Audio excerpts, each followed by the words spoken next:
마태복음 5장 17절, 18절 기록된 말씀을 봅니다. 유명한 말씀, 여러분도 잘 아는 말씀, 평생에 듣던 말씀이지요. 자, 마태복음 5장 17절, 18절. 내가 율법이나 선지자나 폐하러 줄로 생각하지 말라. 폐하러 온 것이 아니요 완전케 하려 함이로다. 진실로 너에게 이르노니 천지가 없어지기 전에는 율법의 1.1핵이라도 반드시 없어지지 아니하고 다 이루리라. 아멘. 네, 오늘 제목은 율법을 어떻게 해석하고 봐야 하느냐 그 말이죠.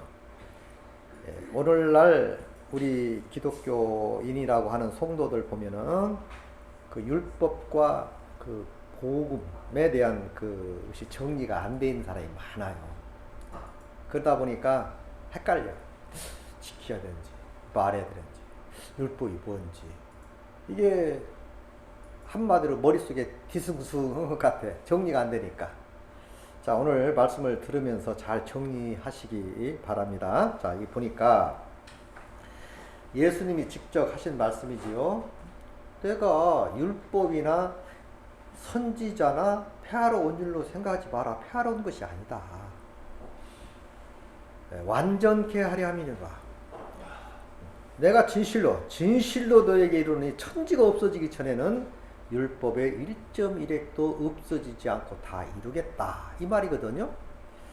그런데 사실 예수님이 이 땅에 오셔서 많이 비난을 받게 된 것은 율법이었어요. 왜 그러냐? 제자들이 밀밭 사이 가면서 막 밀을 그냥 까서 막 먹곤 했어요. 그러니까 타자 간다고 안식일날 이렇게 하면서 비난을 하지요. 또 안식일날 병을 고칩니다. 그걸 또 왜 안식일에 하필하면 여러 날이 있는데 안식일에 병을 고치냐 이런 등 하여튼 등등 여러 가지로 인하여 신성모도 건다. 율법을 어기고 있다. 선지자들의 말을 거역하고 있다. 이런 식으로 해서 매도했어요. 그러나 예수님은 오히려 반격합니다. 내가 율법이나 선지자의 말을 폐하러 온 것이 아니다.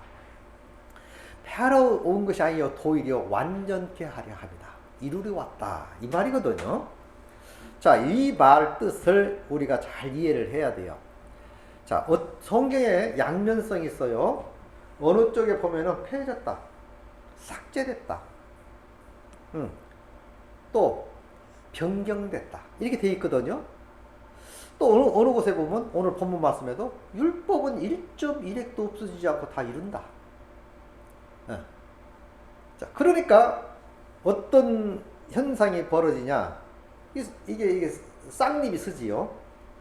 또 요한복음 7장 49절에도 이런 말을요. 율법을 알지 못하는 이 무리는 저주를 받을 자로다. 율법을 알지 못하는 자들은 저주를 받을지어다. 이런 말씀들이 있기 때문에 이것을 어떻게 해야 되나? 라는 그 정리가 안 됐지요. 이거 공부가 안 돼서 그래요. 그래서 공부를 해야 됩니다. 그래야 이게 정리가 되어야 막혔던 그 신앙이 뚫리지요. 예를 들어서 다리가 아프고 또 손이 뻣뻣하고 할 때 침을 맞거든요. 침은 참 신기하더라고. 침이. 그게 뭐냐면 막힌 혀를 열어주는 거거든요. 그 침자리가 그들이 해석하는 것은 뭐냐면 정류장 같은 곳이라는 거예요. 그게 막히면 소통이 안 된다는 겁니다. 그러니까 아픈 거예요. 저린 거예요. 그 침을 놓고 그 저린 부분을 뚫어주는 거지. 그래야 그것이 다 소통이 되니까 다시 회복되는 거예요. 영적으로도 마찬가지지요. 하나님의 말씀 생활하다 말씀이 탁 가로막혀. 가로막으니까 그 말씀이 뚫지 못하니까 그 말씀에 부딪혀서 사경을 헤매는 거예요. 그렇다고 해서 알 수도 없고 어떤 사람은 그걸 알려고 적극적으로 물어보고 상담하는 사람이 있는가 하면 그냥 방관해버려. 알지도 못하면서 아는 척 덮어둔단 말이죠. 이건 큰 오류에 빠질 수 있고 신앙의 진보가 할 수 없어요. 이 신앙도 잘해야 하거든. 신앙이 자라야 열매 맺는 삶을 살지 그대로 있으면 안 돼요. 자, 그 한 예를 들면, 자랐다는 말을 예를 들면요, 산에 가보면 대들보로 쓸 수 있고 기둥으로 쓸 수 있고 석가래로 쓸 수 있는 그 나무들은 산 밑에 있는 나무들이거든요. 산 밑에 있으면 그 마디가 쭉쭉, 그러니까 쭉쭉 빵빵이요. 아주 쭉쭉 뻗어 있죠. 아주 걷고. 그걸 잘라서 석가래로 또는 대들보로 또는 기둥으로 쓰는 겁니다. 그런데 산 꼭대기에 있는 나무는 오래됐는데 쓸모가 없어요. 아주 마디가 아주 그냥 망탕그러져 가지고 마디가 이렇게 붙어 있어. 다다다다다. 수십 년이 됐는데도 자라질 못한 거예요. 그러니까 살아있는 생명체는 생명체로 돼 쓸모가 없어. 뗄값밖에 안 돼. 요즘에는 그 뭐 갖다 떼지도 않지만은 뗄값밖에 안 되는 거예요. 아무짝 쓸모가 없어요. 그러나 밑에 있는 그 나무들은 엄청나게 쓸모가 많아. 여러모로 아주 뭐 판자로 만들어서 책상도 만들 수 있고 여러 가지 침대도 만들 수 있고 별의별 이거 뭐 다 의자도 만들 수 있고 엄청난 걸로 사용이 되어지죠. 쓰임 받는다 그 말이지요. 영적으로도 그 신앙 생활을 하는 사람들이 산꼭대기 자란 사람처럼 신앙은 오래됐는데 아주 묵었는데 영적으로는 아주 그냥 분재같이 자라질 못한 거야. 쓸모가 없어요. 이렇게 되는 것은 뭐냐? 혈이 막혀서 그런 거예요. 공급을 못 받으니까. 양분을 제대로 공급받지 못하니까 이게 자랄 수가 없고, 또 산꼭대기 있다 보니까 많은 풍파를 겪다 보니까 바람, 풍파 이런 겪다 보니까 이게 자랄 수가 없는 거예요. 생명은 있는데 쓸모없는 그런 나무라 그 말이에요. 성도들도 마찬가지지요. 정말로 하나님의 말씀을 쭉쭉 빨아먹고 잘 먹으면 마디가 그냥 아주 쭉쭉 빵빵 자라겠지요. 그래서 쓸모있는 일꾼이 되는 거예요. 그래서 믿음이 장성한 줄. 믿음이 장성해. 죄도 장성하거든요. 그러니까 믿음이 장성해서 30배, 60배, 100배의 결실이 있느니라. 결실이 있다는 거예요. 그러나 자라지 못한 사람은 쓸모가 없는, 그냥 교회 왔다 갔다 하는, 항상 불안해. 있으나 마나한 성도가 될 수 있다 그 말이지요. 물론 구원은 받되, 바울은 그 장면을 그렇게 말하더라고. 구원은 받되 불 가운데에서 받는 구원과 같다. 목욕탕에 불났는데 다 빨가벗고 나온 거지. 벌거벗은 구원이다 이렇게 말하고 있거든요. 그렇게 표현하고 있어요. 그 구원은 받았어. 근데 무슨 구원이요? 부끄러운 구원.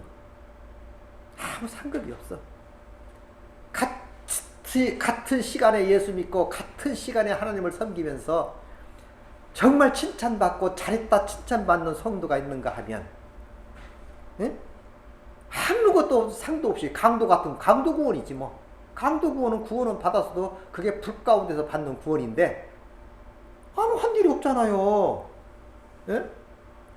그냥 말 한마디에 구원은 받았는데, 그러니까 어리석은 자지. 상급이 없어요. 자, 그렇다면 우리는 깊이 한번 생각해 볼 문제다. 그러면 말씀들을 잘 풀어서 해석할 줄 알아야 돼요. 정통 교인이라면. 오히려 이단들이 말 좀 잘 알더라고. 기가 막히게. 예? 교리적인 얘기 너무 잘 알아. 거기에 그냥 그 교리에 갇혀서 문제지. 참된 의미를 모르는 거예요. 자, 그렇다면은 이 말은 무슨 말이냐? 이걸 좀 해석하기 전에 또 이런 말씀이 있어요. 마태복음 11장 13절이나 누가복음 16장 16절이나 이런 말씀이 있어요. 마태복음부터 보면 모든 선지자와 및 율법의 예언한 것은 요한의 때까지니 그랬어요. 선지자나 율법은 누구 때까지? 요한의 때까지. 율법의 기능은 요한의 때까지다 그랬어요. 자, 누가복음 16장 16절 보니까 율법과 선지자는 요한의 때까지요. 유효기간이 요한의 때까지요. 그러니까 요한이 성경에 예언된 마지막 선지자예요. 그 말라기 4장에 요한의 그 예언된 말이 있거든요. 자, 엘리야의 사명을 가지고 이 땅에 와서 아비의 마음을 자녀에게로, 자녀의 마음을 아버지께로 돌리게 하는 역할을 할 거다 라고 예언된 사람이 바로 요한이거든요. 그러니까 복음서에 말하기를 율법과 선지자는 누구 때까지? 요한의 때까지. 기능이 거기까지요. 그때까지요. 그 후로부터는 하나님의 나라의 복음이 전파되어 사람마다 그리로 침입하느니라 그랬어요. 그러니까 우리가 어떻게 알고 있어야 되냐? 율법은 누구 때까지? 요한의 때까지. 선지자는 누구 때까지? 요한의 때. 그래서 더 이상 예수님도 선지자의 사명을 가지고 오셨지만은 진짜 선지자는 예수님이지요. 진짜 왕은 예수님이지요. 진짜 제사장은 예수님이지요. 자, 그러기 전에는 사람으로서 인간으로서의 선지자는 요한 때까지요. 그런데 또 선지자가 있다 하면 무조건 이단입니다. 무조건 이단이야. 그것은. 그냥 자꾸 그래서 이단들의 특징이 뭐예요? 구약적 개념이 그대로 이렇게 옮겨온 거예요. 구약적 개념이. 구약은 하나님이 어떻게 인도했나요? 각 사람에게 성령이 임한 게 아니고 왕이나 또는 제사장이나 선지자에게 기름을 부어가지고 그들을 통해서 백성들을 인도했거든. 그러면 모세 당시 때는 모세에게 기름을 부었어요. 지도자지요. 곧 하나님과 같은 자입니다. 하나님이 하나님. 그러니까 하나님을 대행하는 거예요. 대행. 그 말이 곧 하나님이요. 그 말에 죽고 삽니다. 무섭지요. 모세의 말에 죽고 살아요. 이건 하나님께서 그 정권을 준 겁니다. 누구에게? 모세에게. 그 정권이 바로 또 누구한테 가서? 요수아에게 간 거예요. 그 요수아가 하나님이요. 그 당시. 선지자들에게 그 정권을 줬어요. 이제 선지자들의 말 듣지 않으면 그냥 즉각 그냥 심판해버린 거죠. 그 즉시 그대로 이루어집니다. 예언하면 그 예언한 대로 즉시 그냥 돼버리는 거예요. 무섭지요. 그러한 것들을, 그러한 역사들을 보면 하나님이 정말 막 살아서 역사함이 막 그 몸으로 느껴져요. 이야, 대단하다. 오히려 오늘날 실제적인 예수님이 오셔서 말씀을 전하는 것은 실제적임에도 불구하고 좀 덜 느껴요. 사람 이상하게 율법적이면요 순종을 잘해요. 근데 풀어주면요 순종 안 해. 응? 자, 일도 그렇더라고. 어떤 직장에 딱 매여서 그 규율대로 딱딱 해가면 하기 싫어도 해야 되니까. 또 그 분위기가 있는 것이고 그 룰이 있기 때문에 실적이 좋습니다. 근데 프리랜서가 돼버리면요 내 의지에 두면 일을 해도 좋고 안 해도 좋고 시간 날 때마다 하세요. 그러면 떨어져요 확실히. 왜? 아이 오늘 좀 뭐 갔다 쉰다고. 조금 쉬지 뭐 내 맘대로 하는데 실적이 없습니다. 근데 실지는 프리랜서가 더 좋거든. 자기가 일 많이 하면 많이 벌 수 있어요. 근데 안 하면 안 벌어. 그러니까 개인 택시도 그렇대요. 어떤 개인 택시 기사가 그러더라고. 차라리 회사 택시 될 때는 열심히 했다는 거예요.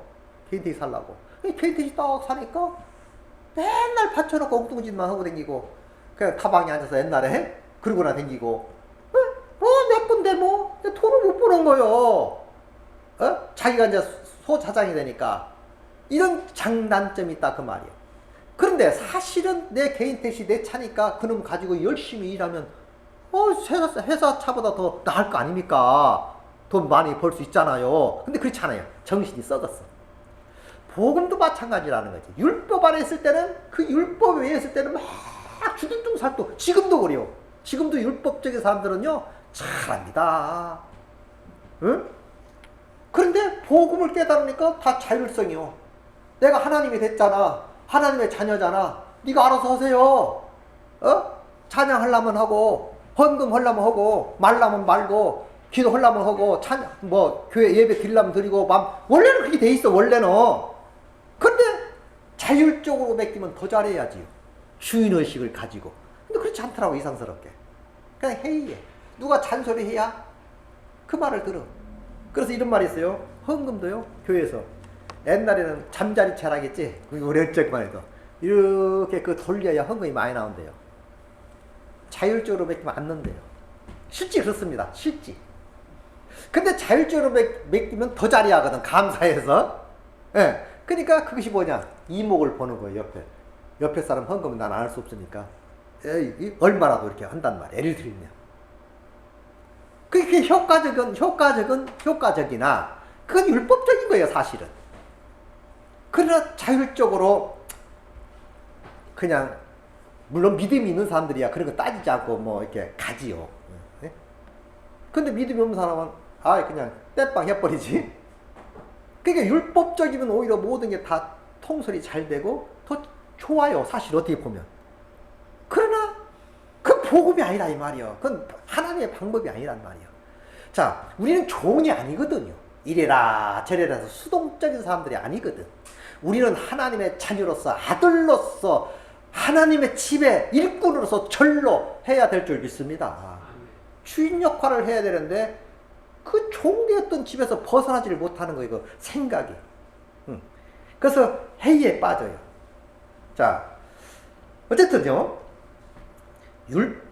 율법은 요한의 때까지요. 기능이. 이것을 확실히 알고 있어야 돼요. 그럼 율법이 뭐냐? 성경에 그렇게 말해. 율법이 뭐냐? 우리들 죄를 지켜야 하는 거냐? 이렇게 말하지. 아니, 율법은 거울 역할을 하는 건데 율법 그 자체는 나를 죄가 있음을 가르쳐주는 거에 불과하다. 그래서 고린도에서는 율법을 거울이라고 표현해요. 거울, 그림자, 거울. 자, 내가 거울을 봐야 얼굴이 깨끗한지 더러운지 옷 입은 태도가 어떻게 나오는지 볼 수 있잖아요. 거울을 통해서 나를 비춰보는 거예요. 그러면 얼굴이 더러운지 화장이 여자분 같은 분들은 화장이 잘 먹었는지 잘 됐는지 안 됐는지 거울을 보고 알거든. 자기를 비춰보면서 아는 거거든. 그게 얼마나 거울이 중요합니까? 참 중요한 거예요.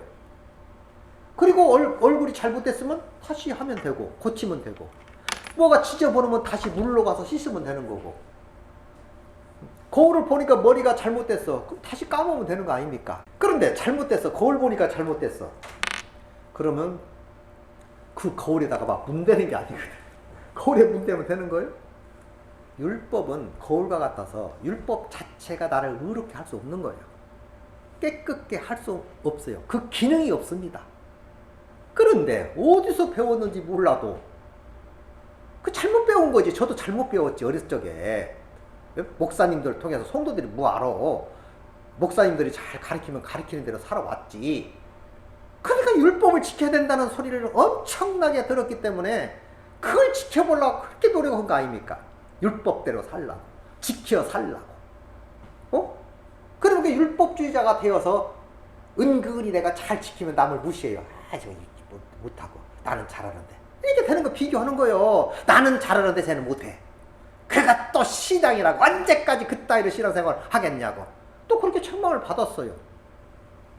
그러니까 그런 것들이 무섭고 그런 것들이 듣기 싫으니까 또 양심적으로도 그렇게 해야 되는 것 같고 그래서 우리가 법을 지켜왔다 그 말이죠. 근데 그건 한마디로 잘못된 행위라 이 말이에요. 어리석은 행위라. 자, 예수님께서도 아까 허두에 말씀드렸지만 예수님 제자들이 밀밭 사이 돌아다니면서 타작했다 해서 타작. 어떻게 안식일 날 그럴 수 있느냐. 그러니까 예수님이 반박을 해요. 이렇게 말합니다. 마태복음 12장 5절 보니까 안식일에도 제사장들이 성전 안에서 안식일을 범하여도 죄가 없음을 너희가 율법에서 잊지 못하였느냐. 제사 지낼 때 안식 성소 안에서 좀 먹고 뭐 해도 죄가 안 된다는 거예요. 안식일은. 그걸 봤지 않냐. 그러면서 뭔 말을 하냐면 더 읽어보면 이런 말이야. 내가 안식일의 주인이다. 어? 내가 안식일이다. 그러면서 그걸 반박한 겁니다. 또 안식일날 병을 고쳤어요. 왜 허구한 날 많은데 안식일날 병을 고쳐가지고 범하느냐. 그러니까 뭐라고요? 예수님께 예를 해요. 그래, 짐승이 소나 말이 아니 양이 웅덩이에 빠졌다. 안식일날 보니까. 그러면 내가 안 건져주면 죽어. 그래서 그걸 좀 건져준 게 그게 일이냐? 그게 잘못됐냐? 아무 소리 안 했단 말이야. 아니 생명체가 죽는데 웅덩이에 빠진 것을 딱 건져준 게 잘못이요? 그랬어요. 그러면서 말하기를, 덧붙여 말하기를, 아브라함의 자손이 마귀에 물려서 병들어서 죽게 생겼는데 안식일날 고쳤다고 해서 그게 죄가 되냐? 그러니까 유고무원이거든. 말을 못한 겁니다. 그렇게 말한 거예요. 그 뭔 말이에요? 그러니까 이들은 안식일을 어떻게 생각했냐면 이 문자에 묶여 있는 거예요. 문자. 더 이상 이 뚫고 가야 되는데 뚫지를 못하고 이 문자에 딱 걸린 겁니다. 그러니까 그 믿음이 잘할 수가 없고 더 이상 안 보이는 거예요. 앞이. 그래서 예수님이 이렇게 말하죠. 예수님이 이렇게 말합니다. 마태복음 23장 23절 보니까 화 있을진저, 그래서 화 있을진저, 너는 화를 당할 거다 그 말이야. 외식하는 서기관과 바리새인이요. 외식이 뭐예요? 속사람과 겉사람이 다르다 이 말이야. 너희는 박하와 회향과 근체의 11조를 드리되 율법에 더 중요한 바 의, 인, 신을 버렸도다. 자, 이들은 근체 뿌리까지 씌어서 드렸어요. 우리는 11조를 드려도 그냥 대충 고구마를, 예를 들어서 고구마를 몇 가마니 캤어. 그러면 몇 가마니니까 10가마니 났으면 한 가마니 뭐 예를 들어 드렸다 이런 식이 돼야 되는데 그들은 하나 둘 쉬어가지고 10분지를 드렸단 말이에요. 무 그냥 대충 우리는 이렇게 해서 툭 쳐가지고 대충 해서 이렇게 드렸거든요. 근데 그들은 그렇게 철저히 드렸단 말이에요. 그렇게 철저하게 완벽하게. 그런데 그런 일에만 바빠. 그런 일에만. 근데 하나님이 볼 때는 아유 참 뭐 하는 짓이냐 이 말이거든요. 이렇게 말합니다. 화 있을진저 외식하는 서기관과 바리새인이여 너희가 박하와 회향과 근체의 11조를 드리되 율법에 더 중요한 바, 율법이 더 중요한 바, 율법이 말하고 있는 핵심이 뭐냐, 본질이 뭐냐 그 말이야. 그 본질을 모르고 그냥 엉뚱한 짓을 하는 거예요. 본질을 모르고 겉만. 그러니까 겉만 하니까 그걸 외식이라고 그래. 외식. 표면적으로 거칠에만 하는 거지. 모양만 내는 거야. 그걸 외식이라고 그런 거 아닙니까? 속사람은 아닌데 겉사람만 번지르르게. 속은 썩어 문드러졌는데 겉은 번지르르게 하는 거. 그걸 외식이라고 그래요. 그런데 자, 더 중요한 바가 뭐예요? 의거든. 의. 하나님의 의. 어진 마음 인. 예? 자, 어진 마음 인. 또 신을 버렸도다. 그러나 그것도 행하고 저것도 버리지 말아야 할지니. 본질적 하나님의 사랑, 그 율법에서 말하는 그 핵심이 뭐냐면 사랑이거든요. 자, 십계명을 주었지요. 한쪽에는 하나님에 대한 사랑이요. 한쪽에는 인간과 인간, 대인관계 속에서 인간과 인간의 사랑이요. 퉁쳐서 사랑이거든요. 근데 유대인들은 그 문자에 매였지 그 본질이 말하는 사랑이, 어진 마음이 사랑이 없었던 거예요. 그냥 공격적이고 율법 범한다고 그따위 해간다고 예수님이 안식일날 죽어가는 영혼들을 살리는데도 그럼 내비 둬야 되냐? 네? 아브라함의 자손이 죽게 생겼는데 안식일하기 위해서 그냥 지나가야? 안식일날 좋은 일을 해야지. 안식일날 의를 행해야지. 어진 마음을 베풀어야지. 그거요. 그게 뭔 얘기냐? 그러니까 자, 유대인들은 어떤 마음이었냐? 그거 좀 읽어보면요.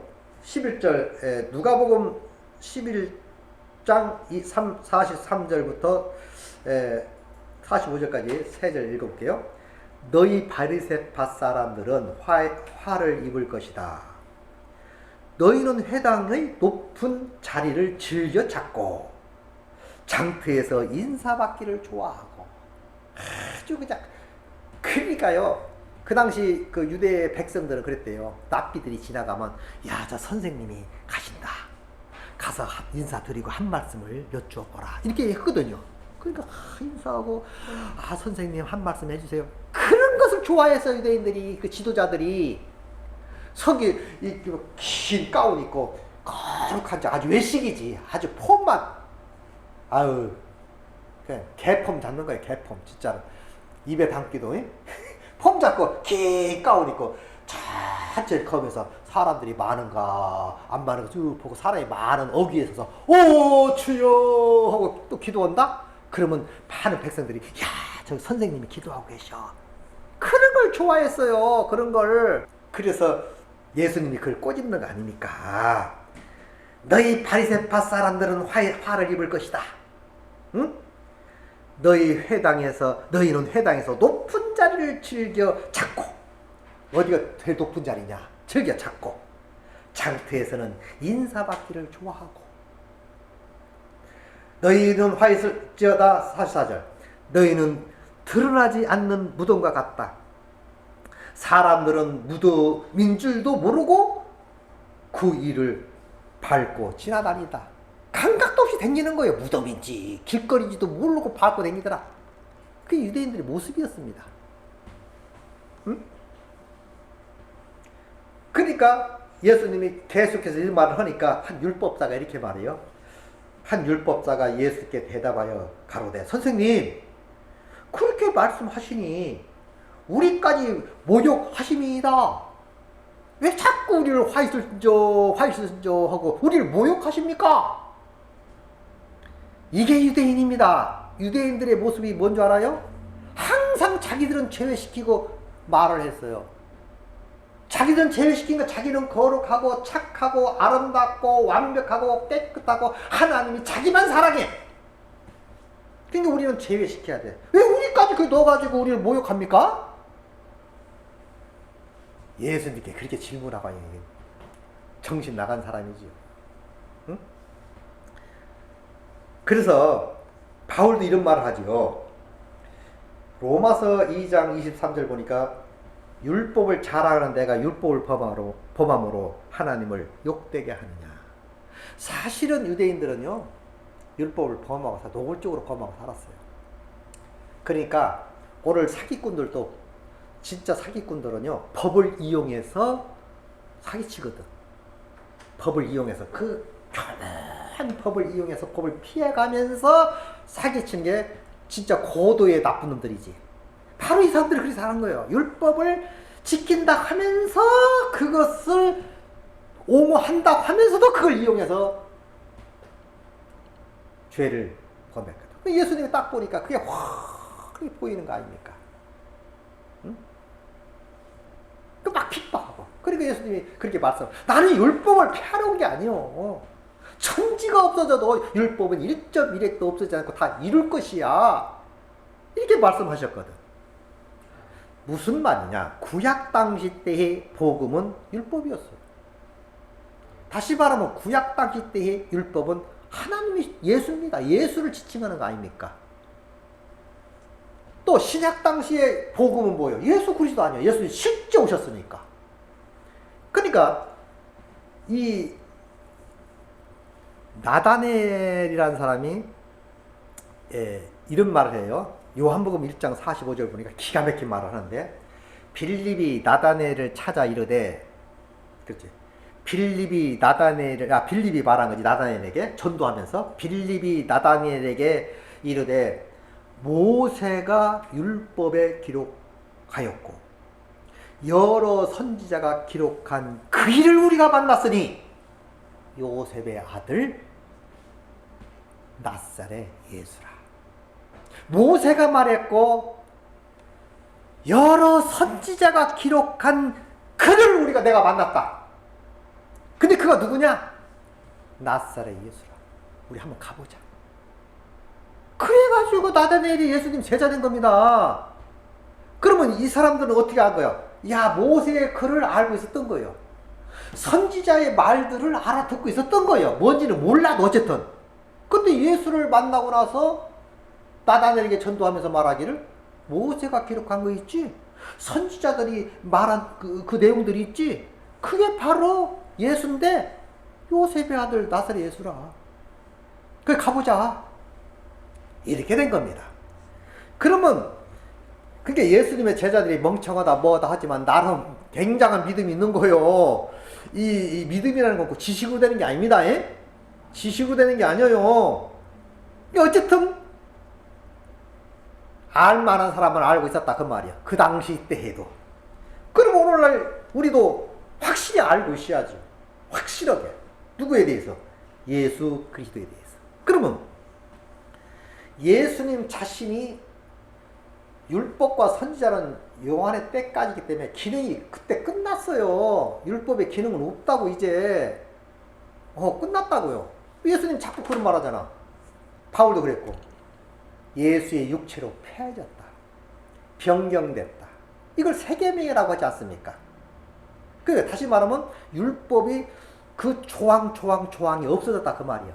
조항이 없어서. 몇 조, 몇 항, 조항들이. 왜? 그럴 필요가 없어요. 예수님 자체가 그걸 다 이루어서, 다 지켜서 우리들에게 준 줄 믿습니다. 없어진 게 아니고 율법 폐기론자가 아닙니다. 율법 폐기됐다는 말이 아니고 율법을 이루었다. 승화시켰다 그 말이죠.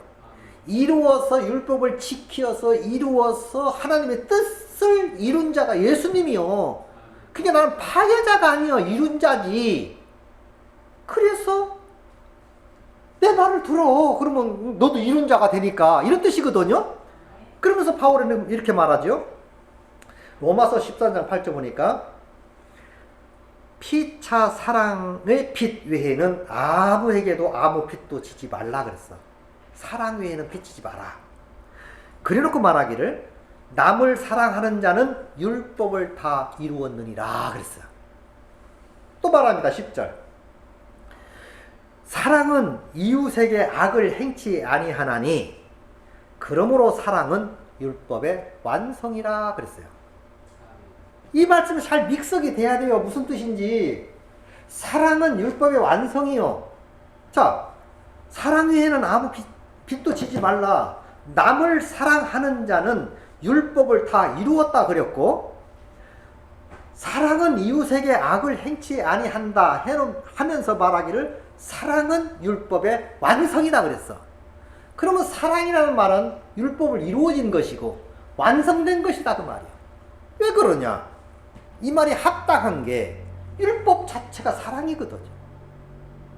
예수님도 사랑이거든. 허다한 죄를 덮느니라. 허다한 죄를 덮어주신 게 예수의 은혜거든. 자비고. 그게 복음입니다. 왜? 우리는 법대로 살 수가 없어요. 외식하게 돼 있어요. 자꾸 눈가림 이게 있어요. 우리 하나님도 우리를 그렇게 인도하기를 원치 않는다 그 말이야. 이스라엘 백성들이 율법이라는 법을 우리와 우리 가족들이 지키겠습니다 했는데 못 지켰어. 그렇게 계속 조여는 오지 지켜지지는 않지. 그러니까 온갖 죄를 그렇게 만들어 범한 겁니다. 에? 그래서 예수님 그걸 알고 그런 사실들을 다 알고 자기 스스로가 내 탓이요 하고 다 뒤집어 쓰고 이 땅에 오신 줄 믿습니다. 그걸 이루었다 그 말이야. 너희들은 안 돼. 봤지? 안 되지. 거짓말 안 해도 거짓말 할 수밖에 없고 계속 공격이 되잖아. 안 되잖아. 그래서 그때까지 이렇게 구약 시대까지 그렇게 어려움을 주다가 그래서 모형과 그림자예요. 그걸 통해서 오늘날 예수 그리스도를 깨닫게 되고 그 은혜를 알아야 되거든. 아하, 예수님이 우리 못하는 걸 다 하시고 거짓말 할 수밖에 없고 죄를 칠 수밖에 없는 우리들인데 그분이 오셔서 다 이루어서 우리에게 줬구나. 선물로 받은 줄 믿습니다. 이거를 은혜라고 그래. 은혜. 여러분과 나는 은혜 받은 줄 믿습니다. 그 은혜, 그래서 내가 다, 바울이 그래서 말하잖아. 내가 다 된 것은 주의 은혜라. 다른 말 안 해요.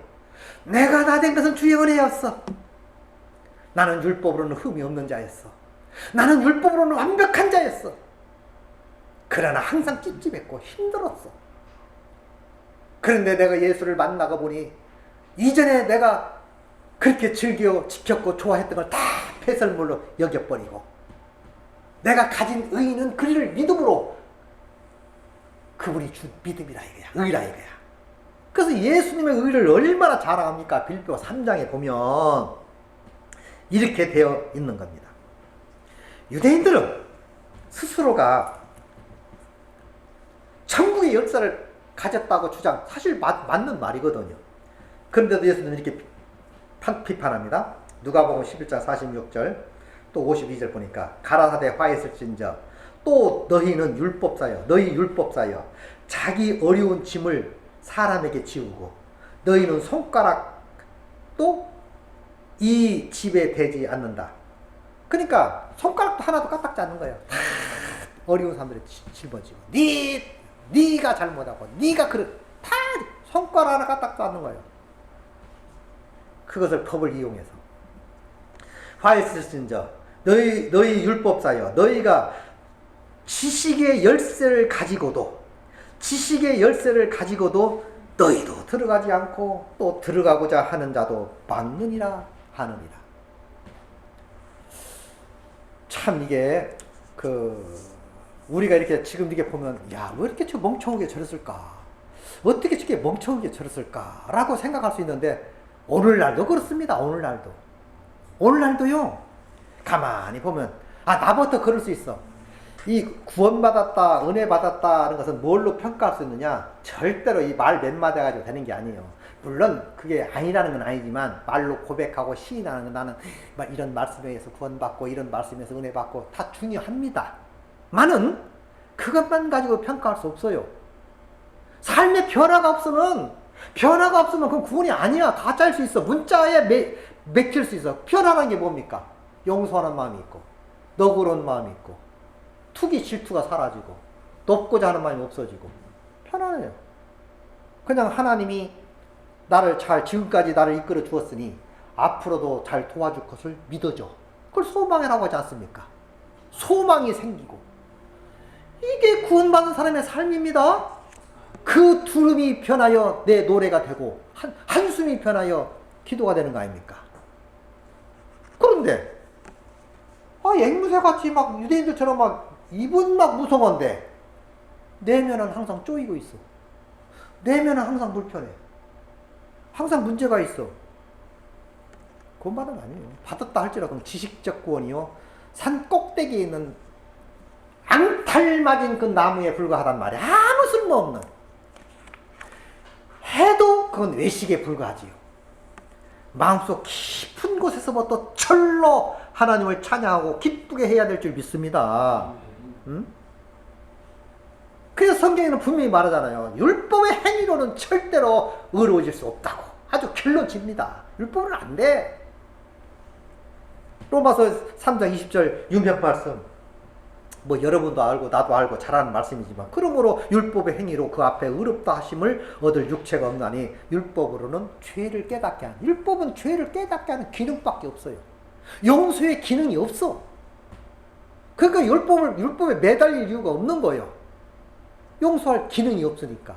그 율법이라는 건 나를 비춰요. 아이고 죄인이네. 지금도 율법이 살아있기 때문에 내가 항상 겸손한 거예요. 내가 주제를 파악하는 거예요. 전에 나는 이런 사람이었어. 과거에 내가 이런 사람이었어. 율법을 보면서. 그러면서 또 율법을 보면서 감사하는 것이 예수의 은혜가 아니었으면 나는 죽었어. 예수의 사랑이 아니었으면 나는 끝장났어. 근데 그 사랑 때문에 그 율법의 웅덩이에서 내가 건져냄을 받았구나 하고 절로 찬양이 나올 줄 믿습니다. 율법을 보면서 감사가 생기는 거예요. 왜? 예수가 율법과 동시에 오버랩되니까 그래 율법이 예수고 예수가 율법 아닙니까? 법이라는 걸 날 비춰주지만 바로 예수님을 생각하게 돼 있어요. 예수가 나를 살려줬구나. 이런 무서운 법에서 나를 해방시켰구나. 이것이 예수님의 가르침이라 그 말이죠. 의롭다 함을 받을 육체가 없다. 갈라디아 2장 16절에도 사람이 의롭게 되는 것은 율법의 행위로 말미암음이 아니요 오직 예수 그리스도를 믿음으로 말미암은 줄 우리도 예수 그리스도를 믿나니 이는 우리가 율법의 행위로서가 아니고 그리스도를 믿음으로써 의롭다 함을 얻으려 함이니라. 율법의 행위로서는 의롭다 함을 얻을 육체가 없다 라고 잘라 말하잖아요. 율법의 행위로는 의롭다 함을 얻을 육체가 없어. 그러면 잘 모르는 사람들이 이렇게 말해요. 그럼 율법 안 지켜도 돼요? 그래, 안 지켜도 돼. 그런데 사랑이라는 법이 내 마음에 심어져 있는 이상은 절로 사랑해질 줄 믿습니다. 절로 되는 거예요. 저절로. 그래서 사랑은 율법의 완성이요. 보세요. 내 이웃을 사랑하면 도둑질 합니까? 아니, 내가 어떤 사람을 사랑해. 주고 싶지. 도와주고 싶은데 도둑질 합니까? 뒤통수 칩니까? 사기꾼이지, 그러면. 사랑은 그래서 율법의 완성인 거예요. 그래서 하나님이 우리 마음속에 율법을 심어준 게 아니라 예수님이 이 땅에 오셔서 법을 심어준 게 아니라 사랑을 심어준 줄 믿습니다. 사랑 덩어리를 우리에게 넣어준 거예요. 물론 사람 따라서 풍성한 사랑도 있고 적은 사랑도 있고 다 이 차별은 있겠지만 본질적으로는 사랑으로 하나를 묶거든요. 내 이웃을 사랑한다면 해를 안 끼치거든요. 토독질 않거든요. 또 나쁘지도 않거든. 왜요? 내 안에 사랑이 있으니까. 그러니까 저절로 율법의 이룬 자가 된 거지. 완성자가 된 거지. 여러분과 나는 그 사랑이 있다면 완성자인 줄 믿습니다. 그것을 누가 줬냐? 예수님이. 예수님이 우리 마음속에 그 새로운 칩을 꽂아준 거예요. 아날로그에서 디지털로 그냥 탁 바꿔준 줄 믿습니다. 그러니까 절로 되는 거예요. 절로. 이제는 절로. 우리 신앙도 좀 참단의 신앙생활을 하시기 바랍니다. 좀 고품적이고 좀 수준 높은 신앙인이 돼야지 언제까지 이래라 저래라 율법 가지고 지켜야 돼요 말아야 돼요. 어떻게 아유 그냥 뭘 지키기는 안 지켜도 돼. 또 이렇게 말하면 또 오해해요. 목사님이 율법 폐기론자라고. 이룬자라고요. 폐기론자가 아니라 율법을 예수님이 다 이루어서 나한테 준 거 여러분한테 준 거 아닙니까? 그걸 은혜 받았다 그러는 거 아니요. 로마서 3장 21절에도 이제는 율법 외에 하나님의 의가 나타났으니 율법과 선지자들에게 증거를 받은 것이라. 그러므로 사람이 의롭다 하심을 얻은 것은 율법의 행위로가 아니고 믿음으로 되는 줄 우리가 인정한다. 믿음으로, 오직 믿음으로, 오직 은혜로. 이것을 우리는 딱 정리하고 이게 정리돼야 돼. 이게. 그럼 율법이 뭐냐? 율법의 기능은 나를 죄인이라는 것을 알려주는 거예요. 지금도 마찬가지입니다. 율법이라는 게 있으니까 내가 주제 파악을 한 거예요. 만약 율법이 없으면 주제 파악을 못해. 사람은 건망증이 신이 나가지고 금방 잊어버려. 과거를 잊어버려. 근데 율법이라는 게 항상 있기 때문에 아이고 옛날에 내가 저렇게 살았어. 참 처량한 사람이었어. 참 불쌍한 사람이었어. 하면서 동시다발적으로 예수님이 생각나잖아. 그래서 은혜로 내가 나 된 거야. 이렇게 생각하는 것이 신앙인의 삶 아닙니까? 이 율법의 기능이 지금도 굉장히 좋은 거예요. 나를 늘 지켜보는 거, 관리하고 있어, 그게. 에? 그러나 나를 깨끗게 하고 정결케 하고 새롭게 하는 것은 은혜로 된다 이 말이에요. 은혜로. 그리고 예수님을 찬양하게 되고 예수님을 의지하게 되고 예수님을 바라보고 하는 거 아닙니까? 이렇게 사는 것이 바로 뭐냐? 복음적인 삶이다. 복음이 뭔지를 알아야지. 복음. 나를 새롭게 해줬다 이 말이에요. 의롭게 해줬다 이 말이에요. 하나님의 자녀로 인쳐주셨다 이 말이에요. 이것은 뺄 수도 없고 취소할 수도 없고 내 마음대로 되는 게 아니야. 우리 결혼식 할 때 이런 말을 해요. 결혼식 줄에 해놓고 뭐라는 줄 알아요? 사람이 갈릴 수 없다 이렇게 하거든. 사람이 이 부부를 갈릴 수 없다. 근데 다 갈라지는 사람 많더라고. 근데 하나님과 나 사이는 갈릴 수가 없는 줄 믿습니다. 그 말이요. 나의 신랑 예수, 나는 신부요. 그분과 나 사이는 어느 누구도 우리를 갈릴 수 없는 줄 믿습니다. 이렇게 법적으로 된 거예요. 법적으로 그렇게. 그러니까 예수님과 나는 하나지. 누구도 갈릴 수 없어요. 어느 누구도 사탄 안 돼. 그러니까 예수님과 나는 한 연합체로서 하나로 천국 가기 싫어도 가야 되나. 지옥 가고 싶어도 못 가. 요 정도 돼야 되는 거 아닙니까? 그래서 율법으로는 안 된다는 거 잘 알잖아요. 누구든지 온 율법을 지키다가 그 하나 범하면 모두 범한자가 된다 했으니까 누구든지 율법을 지키다가 갈라디아 그랬잖아. 야고보서에 2장 10절에 누구든지 온 율법을 지키다가도 하나 범했어. 그러면 모두 범한자가 된다 그 말이에요. 우리 어릴 적에 청년 때 찻집 같은 데 가서 성남개비로 이렇게 탑을 쌓아. 탑을 쌓다가 하나만 잘못 쌓으면 다 무너져 버려요. 그게 공동탑 아닙니까? 예를 들면 하나 잘못했는데 지금까지 쌓은 게 다 무너지는 거예요. 그 재미로 옛날에 이렇게 봤단 말이에요. 찻집 같은 데 가서 쌓다가 하나만 잘못 놓으면 그것이 쫙 무너져. 율법이 바로 그렇다는 거예요. 다 잘 지켜왔는데 하나 잘못 지키니까 다 범한자가 되더라 그 말이에요. 그 말은 지킬 수 없다. 우리는 지킬 수 없다. 누군가가 지켜서 줘야 되는 거예요. 그걸 은혜라고 그래. 예수의 은혜를 입은 줄 믿습니다. 이 은혜를 주장하면서 이 은혜에 감격하면서 늘 찬양하고 늘 감사하고 늘 행복해하고 기뻐하는 여러분 되시기 바랍니다.